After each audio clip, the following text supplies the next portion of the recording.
Salut tout le monde! Alors petite démonstration sur mixer les crèmes. On a fait diluer les shampoings, mais on n'avait pas encore fait mixer les crèmes. Personne n'utilise la même technique, personne ne fait de la même façon. Alors on s'est dit, et si on vous aidait à comparer les méthodes? On va prendre que 2 produits, parce que si on commence à faire des protocoles super compliqués, on ne va pas s'en sortir. Donc je vais prendre une crème.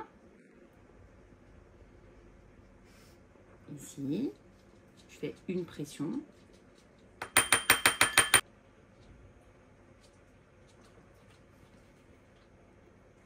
On fait 2,5 ml de PEC. Pas mal, ça correspond à peu près à la même chose. Je recommence.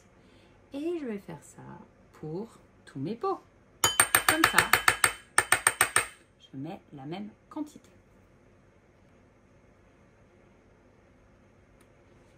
Pour reprendre le principe de la crème, c'est un corps gras. On est d'accord?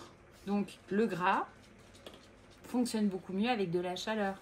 Si vous essayez de laver une poêle avec de l'eau froide, ça marche moins bien qu'avec de l'eau chaude. Pourquoi? Parce que c'est le gras qui va réagir au contact de la chaleur et pas du froid. Donc on a mis de l'eau chaude. On va mettre dans tous les pots exactement la même quantité d'eau, enfin à peu près.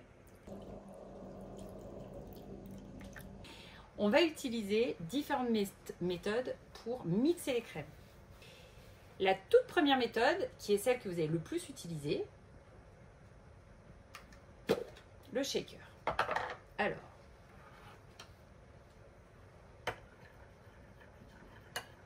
on mélange quand même un peu à minima. On verse dans le shaker et on secoue. On ouvre, le mélange est là et on le reverse dans le pot.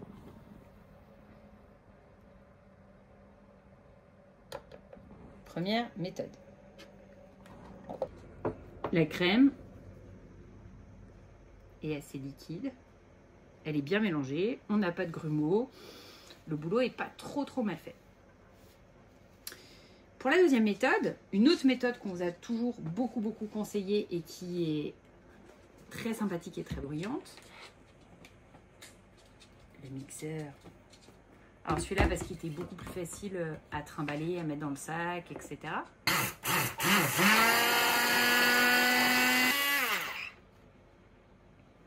Voilà. C'est mousseux, ça reste quand même assez épais. Ensuite, nous avons le mousseur à pile. Bon, c'est quand même moins encombrant. Et oui. Et oui. Sacrée densité au niveau de la crème. Hein.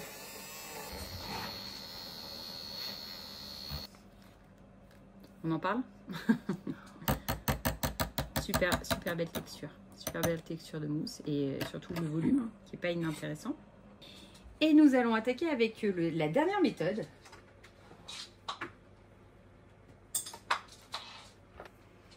Et là, on a ce petit appareil qui est en fait un mousseur.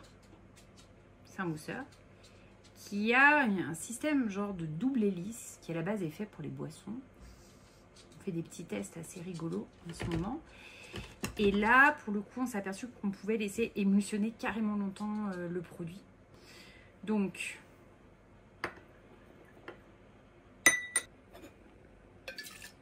voilà.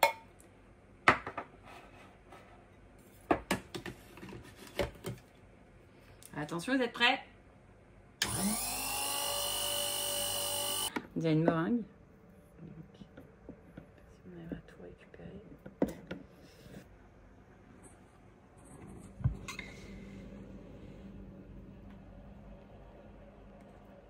Voilà. Donc, en sachant qu'on a un peu de perte au feu parce que il en reste à l'intérieur. Ce qui va être intéressant, c'est de repérer les différentes textures et regarder comment elles se comportent. Ici, on a fait juste un shaker. Avec le shaker, les produits, on a, vous avez vu, un mélange qui est très aqueux. Vous voyez, c'est vraiment de l'eau. L'intérieur, on n'a pas de grumeaux, donc ça, c'est l'avantage. On a une mousse sur le dessus, mais l'intérieur, c'est de l'eau. Ça, c'est la première solution. Sa deuxième solution, on a mixé avec un mixeur, ce que vous avez fait pendant des années. On a laissé un petit peu reposer, puisque le temps qu'on fasse toutes les préparations Ça a eu le temps quand même de se reposer. Et vous voyez que, pareil, c'est mélangé, ça accroche au doigt, mais on est sur une viscosité assez liquide. Vous voyez? Ici, très liquide, ici, assez liquide. Là, on a émulsionné avec le mousseur et on a obtenu quelque chose qui tient presque de la chantilly. Et on a vraiment une mousse très aérée qui, si on regarde bien, a vraiment gonflé, qui garde un petit peu de ce côté liquide, mais une certaine onctuosité et légèreté liée à la mousse. Et avec l'appareil là, on a obtenu un truc qui n'a absolument rien à comparable avec les autres textures. On a quelque chose qui est entre la mousse et la crème. Si on met le doigt, on a une crème qui est hyper enveloppante et on a une texture qui est pas trop liquide non plus.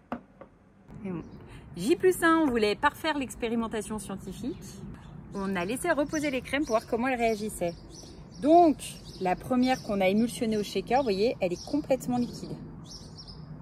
C'est vraiment très très très liquide, c'est resté dans son état. On n'a plus beaucoup de mousse en surface. Celle qui est faite au mixeur, c'est, on va dire, pas égal, mais on garde quand même un petit peu de mousse en surface et sinon ça a tranché, on a pas mal de liquide. Hein. Si on compare les deux, pas très éloigné, on a un petit peu plus de mousse. Celle qu'on a fait avec le petit mousseur à pile, honnêtement, la mousse elle est quand même vraiment restée.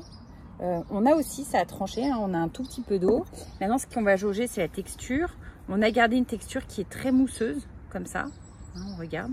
Je ne sais pas si on voit bien, mais la texture, elle est restée très très mousseuse. Voilà. Et celle qu'on a fait avec notre petit robot, elle n'a pas beaucoup tranché. On n'a quasiment pas d'eau au fond. Alors ça, par contre, on n'en a quasiment pas. Et sur la texture, elle est mousseuse mais crémeuse. La seule différence, ça va être sur le niveau du tranchage. Ici, on a plus d'eau que sur celle-ci. Mais disons que sur les process, elles sont assez similaires. Sur ces deux-là, par contre, bon, bah voilà, le constat est là. Bon, j'espère que vous avez aimé notre petite démo. Dites-nous ce que vous en pensez.